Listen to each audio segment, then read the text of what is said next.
Did you know that MK Ultra had over 144 sub-projects, Yeah, that we know about. all focused on controlling human behavior? But we should Yes. not be concerned about such things. Those are conspiracy theories. Also brought to you by MK Ultra. Right? Like the CIA, MK Ultra, conspiracy theory, like all that stuff. Like they're doing stuff out there. I bet they're still doing stuff today. Is their budget bigger than it was in the 60s and 70s? Oh, they're out. Oh my Is their God. ability to control data like tighter grip I on mean, that the stuff? COVID-19 was called an MK Ultra project, probably. Maybe not under the MK the heading, but whatever heading they used for modern 21st century psychological warfare. That's they're still doing it. Are you kidding me? Yeah. Most likely. Well, I'm willing to hypothesize that they're still doing it. Well, I would hypothesize that the reason they run projects like MK Ultra with 144 sub projects to control human behavior is because they want to control human behavior and they want to take over the world. They want a global government.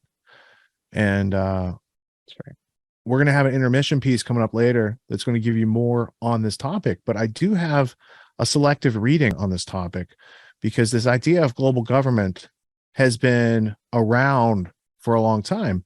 And David Rockefeller had a mentor from the London School of Economics, a place that the Rothschilds funded and continue to fund. The London School of Economics had a guy named Friedrich Hayek.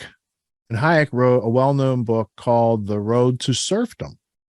Now, I happen to have a few copies of The Road to Serfdom here for your inspection. Let's see. Got a couple books I'm going to have to talk about here. So we got a Road to Serfdom. It looks like this. You might have that cover. This is a definitive edition. Same author. Edited by Caldwell. All right, Road to Serfdom. So we're going to go with this one for now because this is the one where my notes are. Now, he goes through this whole book, and it's dedicated to socialists, which is, he's pushing a libertarian, capitalist economic philosophy. He dedicates his book, without being facetious, to socialists. Let's see if that is here. It's like when Iran called her group the Collective, sort of a wink and a nod, I guess. Yeah, let me zoom in here. Her idea is all about individual agency. This is Hayek's forward to the 1956 edition. And he says, the book was written in England during the war years and was designed almost exclusively for English readers. Indeed, it was addressed mainly to a very special class of readers in England, the English socialists, right? Fabian socialists. It was in no spirit of mockery that I dedicated it to the socialists of all parties. It had its origin in many discussions many discussions which, during the preceding 10 years, I had with friends and colleagues whose sympathies had been inclined toward the left, and it was a continuation of those arguments I wrote in The Road to Serfdom. So, London School of Economics professor Hayek, who was also tutor to David Rockefeller, in the back, after totalitarians in our midst, after prospects of international order, he gets into this idea of what kind of looks like today the Great Reset. So I'm going to read a couple of these paragraphs, see if you have the same kind of epiphanies that I had when reviewing this book more recently, because under the lens of the Great Reset, you might see some of this stuff as like, oh, there were problems back then. They're being solved by this Great Reset. Those who at least partly realize these dangers usually draw the conclusion that economic planning must be done internationally, i.e. by some supranational authority. So they defeated National Socialism, but there's also this international thing going on. The conflict between central planning and freedom cannot but become more serious as the similarity of standards and values among those submitted to a unitary plan diminishes. So as things get bigger, more and more looks like they're going to need this new world order. They need an international order. And this is not the appendix of the book, but it is, I think, the last chapter. So when I heard about this reference the other day, Jay Dyer was talking about it. He said in the appendix of Road to Serfdom, Hayek talks about a new world order, international global government, these sort of things. And so I wanted to go and to reference that, but also for reference, I think it's chapter 15, and it's right before the appendix. If most people are not willing to see the difficulty, this is mainly because, consciously or unconsciously, they assume that it will be they who will settle these new questions for others, and because they are convinced of their own capacity to do this justly and equitably. The English people, for instance, perhaps more than others, begin to realize that such schemes mean only when it is presented to them that they might be a minority in the planning authority, and the main lines of future economic development of Great Britain might be determined by non-British majority. So they see that if they don't do something to take control, they're going to be under control. How many people in England would be prepared to submit to the decision of an international authority, however democratically constituted, which had power to decree that the development of the Spanish iron ore industry must have precedence over similar development in South Wales? Well, so basically, instead of the British having interest in the Spanish ore, that's probably going to belong to Spain, and you guys are going to have to do something to trade with it. And these power dynamics that have existed and that the empire depends on are going to go away, and they would have to plan on how to maintain power under a new engine, as it were. To imagine that the economic life of the vast area comprising many different people can be directed or planned by a democratic procedure betrays a complete lack of awareness of the problems such planning would raise. So there are difficulties when there's central planning, and then there's difficulties in trying to incorporate people's will into planning, and they conflict. Planning on an international scale, right? This is talking about global government. Planning on an international scale, even more than is true on a national scale, cannot be anything but naked rule of force, right? A monopoly of force has to be used. They can't do anything. They can't get this in any other way but a naked rule of force, an imposition by a small group on all the rest of that sort of standard and employment, which the planners think suitable for the rest. So this is like the World Economic Forum and the Great Reset. If anything is certain, that Großumwirtschaft of that kind, which the Germans have been aiming at, can be successfully realized only by a master race, the Herrenvolk, ruthlessly imposing its aims and ideas on the rest. So the World Economic Forum is like a continuation of this big German word right here. Go on to the next page. This, by the way, is page 226 from The Road to Serfdom by Friedrich Hayek. To undertake the direction, right? So they want to direct economic life of people. To undertake the direction of the economic life of people with widely divergent ideals and values is to assume responsibilities which commit one to the use of force. Oh, so it's like immoral. It's a very Rothbardian concept. Yeah, right. And it is to assume a position where the best intentions cannot prevent one from being forced to act in a way which some of those affected must appear highly immoral to them, right? So that's the Great Reset. This ESG imposition on people is like an achievement of what they saw standing in their way of having global government. This is true even if we assume the dominant power to be as idealistic and unselfish as we can possibly conceive. So if you picture the World Economic Forum as idealistic and unselfish, you'd still be skeptical if you look at it. But how small is the likelihood that it will be unselfish, and how great are the temptations? Yet even now we can hear the people in England arguing that victory must be used to create conditions in which British industry will be able to utilize the full particular equipment which it has built up during the war, right? They don't want to lose that to socialism. They want to have conquest. That the reconstruction of Europe must be so directed as to fit with the special requirements of the industries of England, and to secure to everyone in the country the kind of employment for which he thinks himself most fit. The alarming thing about these suggestions is that not only are they made, but that they are made in all innocence and regarded as a matter of course by decent people who are completely unaware of the moral enormity which the use of force for such purposes involves. So then down here in the footnote, it talks about Great Britain and internationalist strategy. One of the questions, let me line this up. One of the questions which an international planning authority would have to decide, the interests and opinions of the working classes of different people will inevitably be as much in conflict, and there will even be less commonly accepted basis for an equitable settlement than there is with respect to different classes in any one country. In other words, internationalism is going to make the problem worse. The worker in a poor country the worker in a poor country, the demand of his more fortunate colleague to be protected against his low wage competition by minimum wage legislation, supposedly in his interest, is frequently no more than a means to deprive him of his only chance to better his conditions by overcoming natural disadvantages by working at wages lower than his fellow workers in other countries. And to him, the fact that he has to give the product of 10 hours of his labor for the product of 5 hours of the man elsewhere who is better equipped with machinery is as much exploitation as that is practiced by any capitalist. So he's just that's pointing very out, well said. That's right? the whole effective altruism that William McCaskill and Peter Singer and these visionaries and Oxford philosophers are perpetuating today. And of course, William McCaskill is implicated and connected strongly with SBF, Sam Bankman-Fried. There's a massive deep dive and expose coming out by that soon. I can't talk much about it, but getting into effective altruism, the history of utilitarianism, and the visionary sort of ideas of the British elite, if you will. The philosophers are paying for this idea of utilitarianism or rebranding it as effective altruism, that we should give up any sort of agency and ability to provide for our own means to, those that are suffering. But those are prescriptive based on the ideals of those philosophers. So that'll be interesting.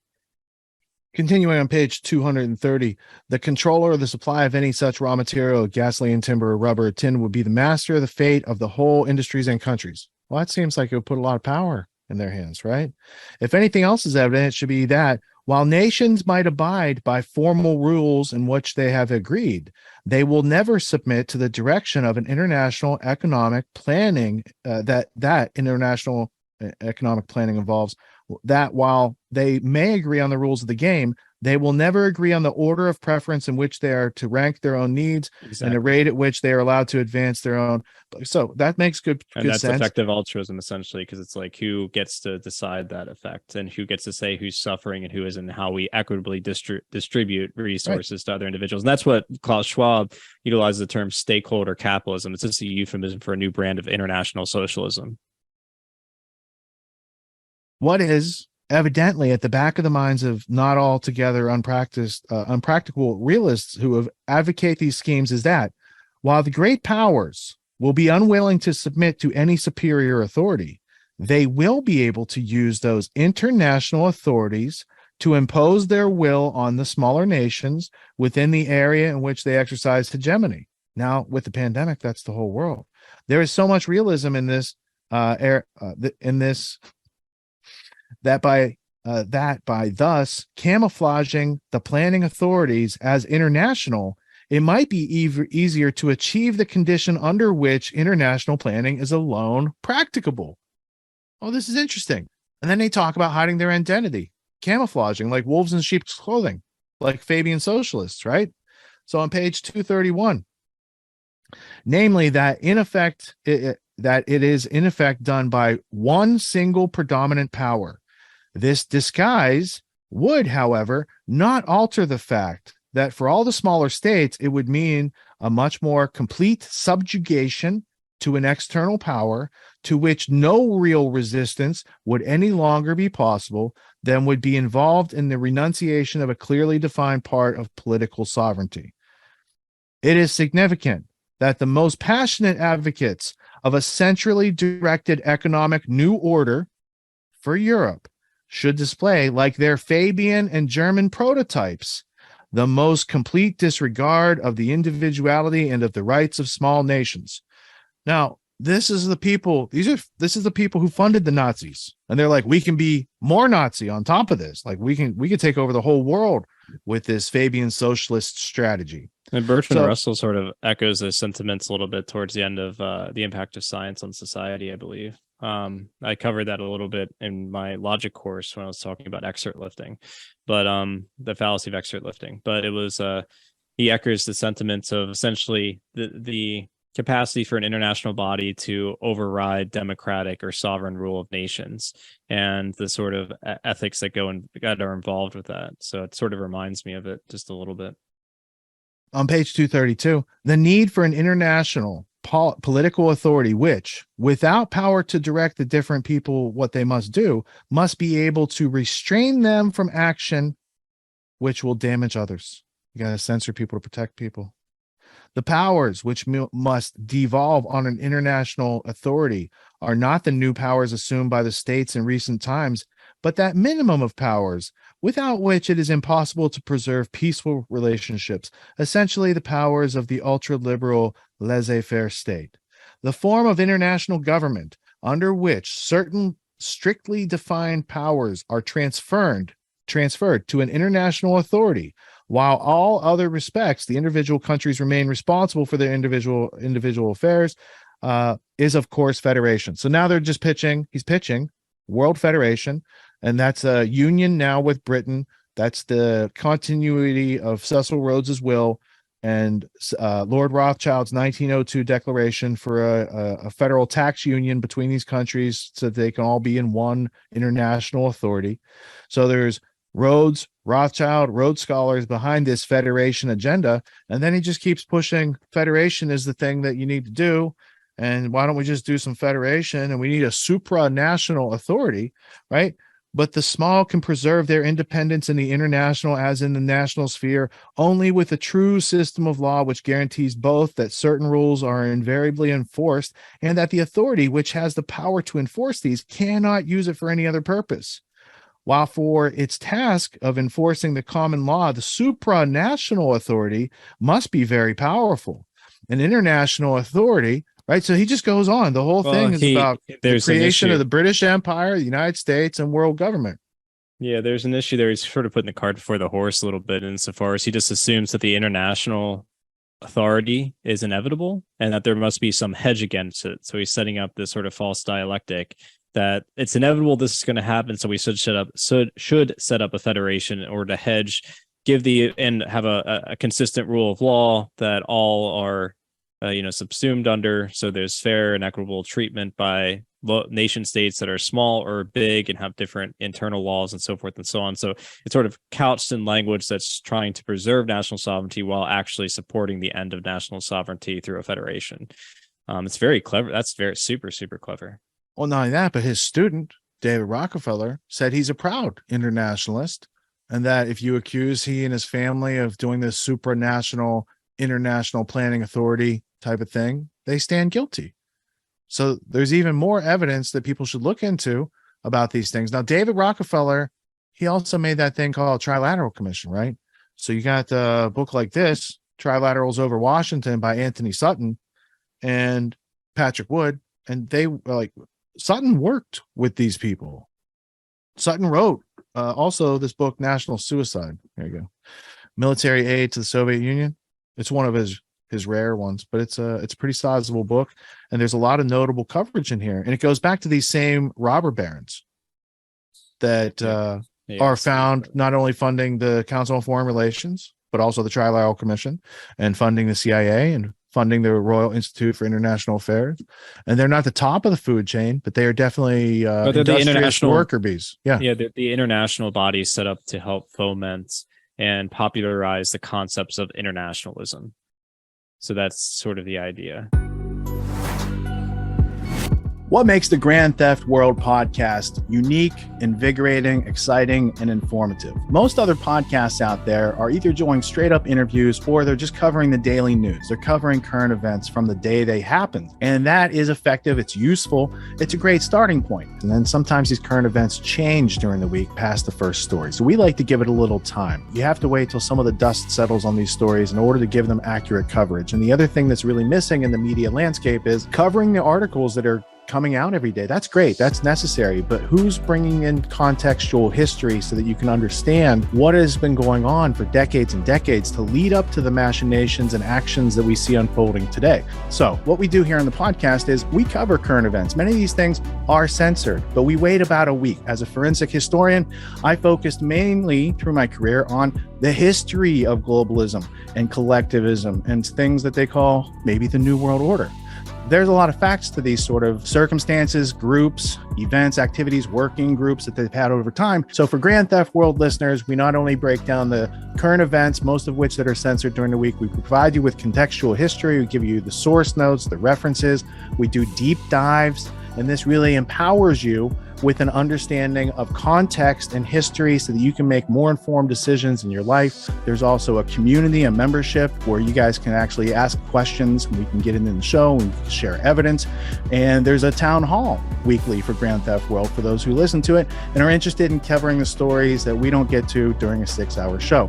Listening to it an hour a day, you could easily consume the week's news, but you're going to have substance and meaning and context and understanding. And with that, you can make higher quality decisions in your life. So if you're interested in more quality in your life, go to grandtheftworld.com, click podcast at the top, and we'll see you there. Thank you.